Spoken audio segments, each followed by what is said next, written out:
আল্লাহ তাআলা সুলাইমান আলাইহিসালামকে বিশেষ জ্ঞান ও ক্ষমতা দিয়েছিলেন। তিনি পশুপাখি ও পোকামাকড়ের ভাষা বুঝতে পারতেন। একদিন তিনি তার সেনাবাহিনী নিয়ে চলছিলেন।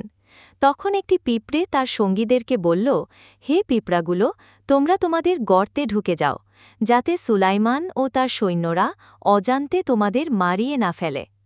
সুলাইমান আলাইহিসালাম এই কথা শুনে হাসলেন এবং আল্লাহর কাছে দোয়া করলেন, হে আমার পালনকর্তা, তুমি আমাকে অনুগ্রহ করো, যাতে আমি তোমার প্রতি কৃতজ্ঞ হতে পারি এবং তুমি যে নেয়ামত আমাকে ও আমার পিতামাতাকে দিয়েছ তার কৃতজ্ঞতা আদায় করতে পারি।